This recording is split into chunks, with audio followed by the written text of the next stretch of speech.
All right, so this video is on setting up the private variables and the constructor and the class we need on the side to do this. And this is a bit of a repeat of what I've already done in the evening lecture, but I think setting it up into these discrete formats will really help. So let's go ahead. The first thing we're going to do is create a helper class to store key value pairs, right?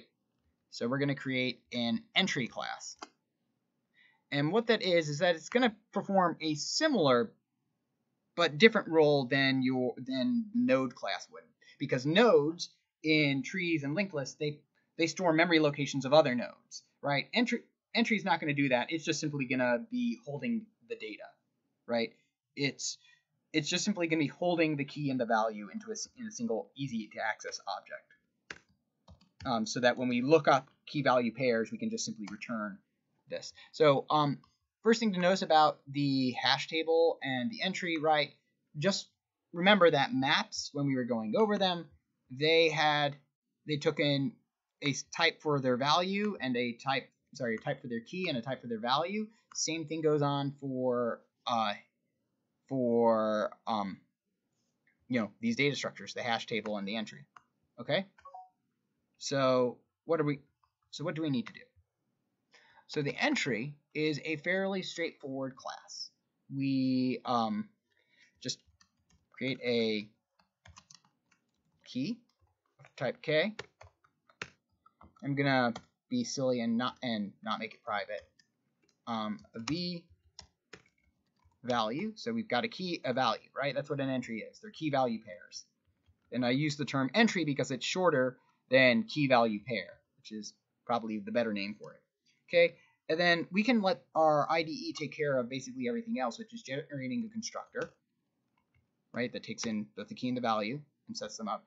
And we'll let our constructor deal with creating a toString method. That's all we need for this. That's literally all there is to this one. It's just simply a single object to hold two other objects together in a more organized fashion. And it's just going to make it easier for us to create our hash table. So what are the things we need underneath this? We'll add some more private variables later as we discover that delete is slightly non-trivial. It's got a slight trick to it, but not too bad. So first thing though I think of is that we pretty much need for every collection we're going to be making is a size, right? We probably want to know how many things are in the hash table. That seems like a pretty good idea. We also want that array that I was talking about. It's going to be an array of entries, array of key value pairs. We want that to actually store our stuff, and we'll want a private max. Let's see, private static final double max capacity. And this might not have stood out at first, but it makes sense when I explain it. The idea, remember, is that one of the big sacrifices with hash tables that we make is that we are sacrificing space to the gods of constant time so that we can get our constant time lookup, right? The idea here with a hash table is that as you insert more things into it, the chances of collisions increase, right? The more things there are in the hash table, the next time you add an item, the more likely it is that you're going to hash to your key is going to be hashed to a location that already was taken. It's just the way it works. It's kind of like that parking metaphor I've already used, where basically if you have a parking deck, right, and it's all the way full up except for a couple spaces, it's going to take forever to find those couple of spaces. Maybe you have to go onto the rooftop deck to find those last couple of spaces, which is really annoying. But if it's half empty, right, just half empty, right, or half full, I mean, depending on your point of view, right, if it's half empty, then it doesn't take much time at all to find an open space. You're pretty much spoiled for choice. So by keeping it like only halfway full at a time, or 75% of the way full at a time, or 2/3 of the way full at a time, and then once it hits that capacity, we resize. So say we hit 50% capacity. So say our max capacity, we wouldn't let it get past 50%. Once the hash table gets halfway filled up, we double the hash table size so that it would only be 25% of the way filled up, right? But when we do this, we're wasting basically half the space we've allocated, which is a bit annoying. And when we go through the slides again, we will show that basically that by doing this, there's a formula we can look at that shows that it takes a constant, that basically by keeping it a certain amount of the way filled up, or no more than this amount filled up, we can ensure that the average number of probes, the average number of basically times you have to look for an empty space, is a constant time. So it is constant to it. It's really cool. Okay, so those are our variables here. Now, of course, we have to make our constructor. Public hash table. And this is actually going to, surprisingly, considering how boring my constructors normally are, this is actually going to be the most exciting part of this particular short video. Right? Even though there's nothing too much that's going to go on that's unusual, this dot table is equal to entry 11, and that's really the only unusual part there. We'll go and see what's going on and why it chose 11. This dot size is equal to 0. Okay, so that's all we need for the constructor, right? Create an empty array of create an empty array of empty array of key value pairs, and set the size equal to 0. So that's pretty nice. So why 11 though? I've mentioned that basically we wanted our table size to be a prime number, but I've never really explained why. I've mumbled about collisions and prime numbers being related to collisions, and having a prime number means you reduce your chance of collisions.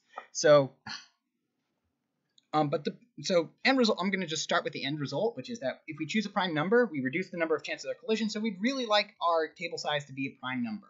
Okay, so why is that? So I wrote a small Python script over here. So let me go ahead and, can I clear? Cool, I can clear. Okay, so I wrote a small Python script that all it's going to do is that it's going to show basically if I've got a table of size, say 11, and I've got a bunch of keys that get hashed the values 0 to 100, right? And they get sent to a table of size 11 where they end up at. So if I run this, save this. Forget that I have to save before I run it. So if I run this, right, the keys 0, 11, 22, 33, 44, 55, these 10 keys get mapped to 0, 1 through 1, 12, 23, all these keys, value pairs that are separated by 11, they get sent to 1, 2, they get sent to 2. So basically, these are the keys that get sent to this index, right? These are the keys that get sent to this index. These are the keys that get sent to this index. Nothing too exciting there going on, right? Nothing too exciting, because but the thing that we should note is that basically that the keys that each index, like index 8 gets about as many as index 1, and index 9 has about as many as index 2. Okay, and that really doesn't change if I make the table size like 5 or something like that, right? So 0 gets all the multiples of 5 offset by 1. 1 gets all the multiples of 5 offset by, 0 gets all the multiples of 5. 1 gets all the multiples of 5 offset by 1. 3 gets all the multiples of 5 offset by 3. Yeah, so that's, and again, it's fairly evenly distributed. So why am I, even if I choose like a non-prime number, like 6 has 2 and 3 as divisors, so definitely not prime. And if I go ahead and run it, right, still looks pretty evenly distributed. So why am I fussing about this? Well, all these keys are uniform, they're separated by values of 1. So now let's take a look at, let's go back to 11. Okay. Now let's go ahead and look at 12. So you've got 2, 4, 6, and 2, 4, and 6 as divisors for 12. So that's a lot of divisors. And we see it's still fairly uniformly distributed, okay. But what happens if I, instead of, this function says all my keys are going to be mapped from, have values from 0 to 100 and they're separated by 1s. But now let's say that they're 0 to 100 and they're separated by 3. So my keys are now, instead of 0, 1, 2, 3, 4, 5, 6, 7, all the way up to 100, all my keys are 0, 3, 6, 9, 12. And the reason I wrote this in Python is that it was easier for me to test and show. So when we're dealing with with a keys that are offset by 3s and the bucket size is 12, well, that's when basically we start getting into trouble. So notice that the only indices that got used are 0 gets all the values 0, 12, 24, 36. So it's got all the multiples of 12. 3 got 3, 15, 27. Then 6 got a bunch, and then 9 got a bunch. They're fairly uniformly distributed among the guys who got some, but index 1 didn't have anything hashed to it. Index 2 didn't have anything hashed to it. Index 3 didn't have anything hashed to it. And this is because, these 3 is a factor of 12. This is why that occurs. Since 3 is a factor of 12, these numbers just end up, the indices that got used were multiples of 3. Now, we can do this by making sure these numbers are coprime. In other words, they're not divisors to one another. That's how we can handle it. So if we use size 11 now, it's much better, right? 0 got 4, but everybody else got pretty much 3 indices, so that ended up being better evenly distributed. So using a prime number helps ensure that the number of collisions get reduced, right? Each index here has 3 collisions, whereas when we were dealing with 12, everything was colliding with one another. Everybody looked at the same parking spot and say, "Ha, that's my spot." To mix my metaphors a bit. All right, so that's what we need from that one. All right, so we're going to go ahead and then go on to, so now we've got our constructor, so next we'll go over the methods we need to write.